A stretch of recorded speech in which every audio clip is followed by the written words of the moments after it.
বছর 24-এর যুবকের সাথে 17 বছরের মেয়ে কুমকুমের বন্ধুত্ব হয়েছিল কোচিং সেন্টারে পড়তে গিয়ে। এ যাবৎ ঠিকই ছিল, কিন্তু 4 দিন ধরে মেয়েটিকে খুঁজে পাওয়া যাচ্ছে না। সে পড়তে যাওয়ার নামে সেই যে বের হলো, আর বাড়ি ফেরেনি। কুমকুমের সাথে কি হয়েছিল জানতে ভিডিওটি পুরো দেখার অনুরোধ রইল।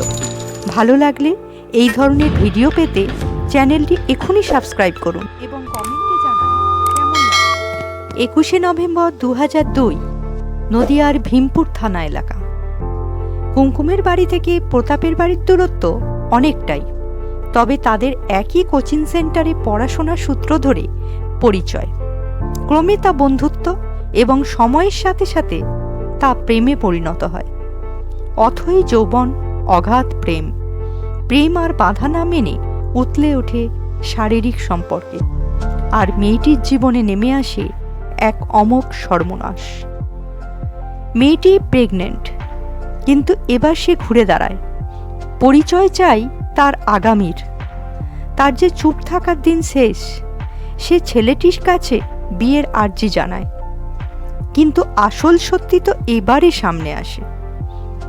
প্রতাপ তাকে গর্ভপাত করানোর জন্য চাপ দেয়, কিন্তু রাজি হয়নি কুমকুম। দুজনের মধ্যে মন কষাকষি চলতেই থাকে। এর মধ্যে এক বৃহস্পতিবার বাড়ি থেকে বেশ কিছু জিনিসপত্র নিয়ে বেরিয়ে যায় মেয়েটি। বাড়ির লোকজন বিভিন্ন জায়গায় খোঁজ করেও কোথাও পায়নি মেয়েকে। মৃতার কাকা সেলিম শেখ বলেন, ছেলেটি ভালো নয় বলেই আমরা জানতাম।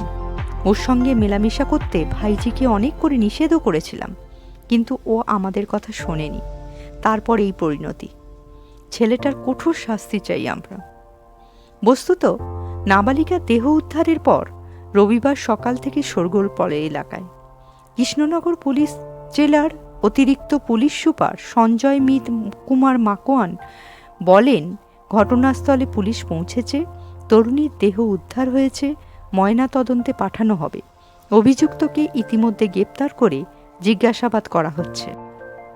পুলিশি জেরার ঠেলায় প্রতাপ স্বীকার করে নিয়েছিল যে সে তার প্রিয়তমাকে খুন করে মাটির তলায় পুঁতে দিয়েছে। প্রিয় বন্ধুরা, আবেগতাড়িত হয়ে কখনো কোনো সিদ্ধান্তে আসতে নেই। যখনই কোনো সিদ্ধান্ত নেবে সঠিকভাবে বিচার বিবেচনা করে তবেই কোনো পথে এগাবে। আজকের মতো এখানেই শেষ। গল্প পাঠে আমি সোমা।